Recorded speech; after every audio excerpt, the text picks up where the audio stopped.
El ajedrez, la música y las matemáticas son las tres actividades humanas que producen más niños prodigio. Aquí voy a ser un poco crudo, porque creo que es mi obligación moral, mi responsabilidad moral serlo, con aquellos niños o adolescentes que estén pensando en hacerse profesionales del ajedrez.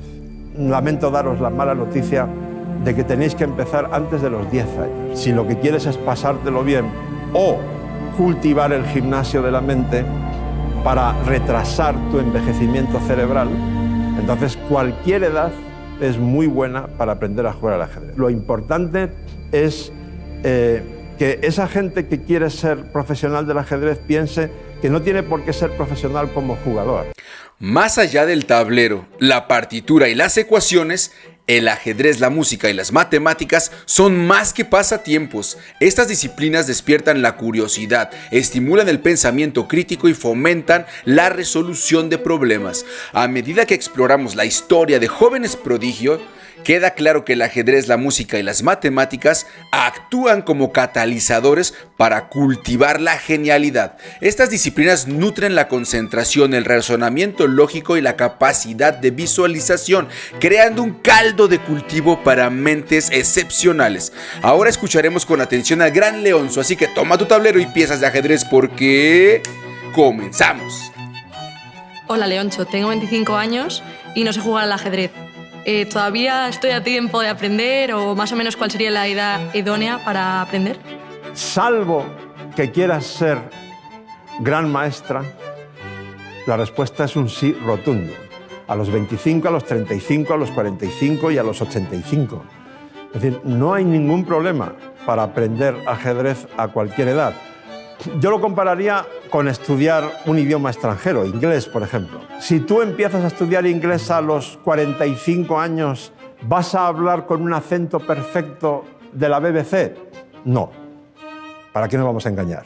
No. ¿Pero eso quiere decir que no merece la pena estudiar inglés a los 45 años? Por supuesto que merece la pena. Es decir, lo que importa de estudiar inglés es que te entiendan, que tú puedas leer, escribir o entender el inglés y por tanto eso te va a ser muy útil en tu vida, ¿no? Bueno, con el ajedrez pasa algo parecido, con la añadidura de que además te lo vas a pasar muy bien. Es decir, si lo que quieres es pasártelo bien o cultivar el gimnasio de la mente para retrasar tu envejecimiento cerebral, entonces cualquier edad es muy buena para aprender a jugar al ajedrez. Si lo que quieres ser es un gran maestro en ajedrez, entonces lamento daros la mala noticia de que tenéis que empezar antes de los 10 años, tal como está hoy la cosa, porque el ajedrez, la música y las matemáticas son las tres actividades humanas que producen más niños prodigio. Es muy interesante por qué el ajedrez, la música y las matemáticas precisamente, ¿no? Tiene que ver con la inteligencia abstracta, etc. Pero para aprender a jugar, insisto, absolutamente cualquier edad es buena, hasta los 103 años. Soy profesora de un colegio donde llevamos impartiendo desde hace 5 años el ajedrez como asignatura en horario lectivo. Y hemos podido comprobar que a los niños pues, les entusiasma mucho. ¿Tú crees que para ellos el ajedrez puede ser una profesión de futuro y qué salidas profesionales puede tener? Aquí voy a ser un poco crudo, porque creo que es mi obligación moral, mi responsabilidad moral serlo, con aquellos niños o adolescentes que estén pensando en hacerse profesionales del ajedrez. Si a los 16 años tienes 2.600 puntos en el ranking internacional, es decir, si estás entre los 200 mejores del mundo a los 16 años, entonces sí. Pero si no, plantéatelo muy seriamente y más bien no. Lo que te puedo recomendar es, tómate un par de años sabáticos retrasando tu entrada a la universidad. No pasa nada grave porque vayas a la universidad 2 años más tarde. Y dedícate esos 2 años como profesional al ajedrez, pero ojo, profesional no es el que cobra por jugar. Profesional es el que está, iba a decir día y noche, no, pero de manera muy intensa dedicado a su profesión. Entonces, si dedicas 2 años seriamente de jugador profesional de verdad, y los resultados te van bien, entonces adelante. Si no, no ha pasado nada.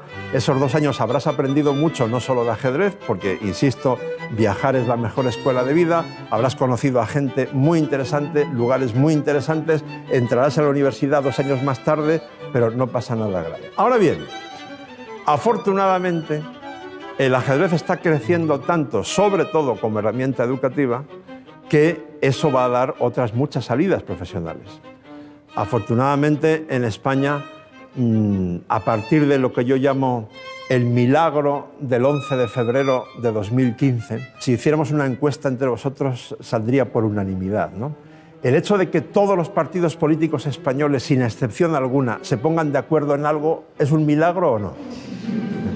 Pues ese día ocurrió el milagro en el Congreso de los Diputados y todos aprobaron apoyar el ajedrez como herramienta educativa, siguiendo una recomendación del Parlamento Europeo de 3 años antes.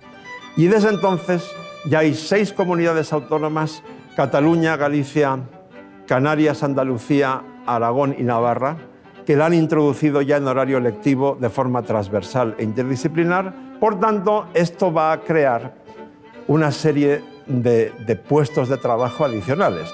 Voy a dibujar un poco cómo veo yo el esquema, porque a veces los monitores de ajedrez ven a las personas que promovemos que el ajedrez lo impartan docentes, maestros de escuela, no ajedrecistas, en horario lectivo, nos ven como enemigos, como si les estuviéramos quitando el pan. Pero esto es justo al revés. Vamos a ver, si el ajedrez ayuda a pensar a medio plazo, vamos a aplicar lo que nos enseña el ajedrez. Si nosotros alfabetizamos en ajedrez al 100% de los niños de un colegio o de todo un territorio, utilizándolo de manera transversal e interdisciplinar en horario lectivo, solamente con que el 5% de ese 100% quiera jugar al ajedrez de forma competitiva, el número de alumnos apuntados en las clases extraescolares de ajedrez en ese mismo colegio, o el número de inscritos en el club de ajedrez más cercano o en la federación provincial correspondiente, se va a disparar. Y además, el 95% restante, que probablemente no va a volver a tocar un tablero en su vida, es muy probable que conserve un recuerdo positivo del ajedrez. Por pura estadística, entre ese 95% va a haber alcaldes en el futuro, directores de periódicos, de mercadotecnia de una empresa, no sé, de colegios, por ejemplo, por supuesto, madres y padres de familia, que van a estar muy proclives a apoyar desde su posición en la sociedad al ajedrez.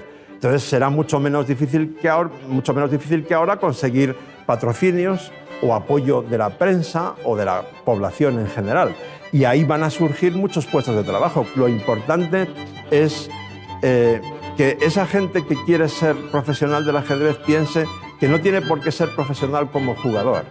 Yo diría a esto lo mismo que aplico en mis viajes, ¿no? Lo importante para un viajero empedernido como yo no es llegar a la meta que te has fijado, es el propio viaje. Si tú te marcas como objetivo ser gran maestro de ajedrez, pero luego no consigues serlo, bueno, durante el camino has aprendido mucho.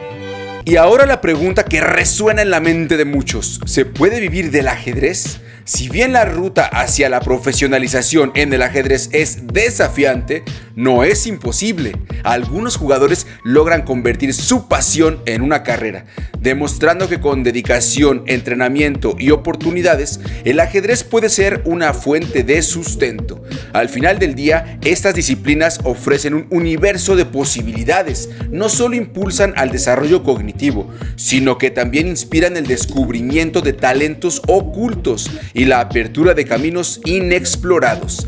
Cada partida, cada nota musical y cada ecuación resuelta es una oportunidad para cultivar el genio dentro de cada uno de nosotros. Yo soy el Mau. Nos vemos en el tablero.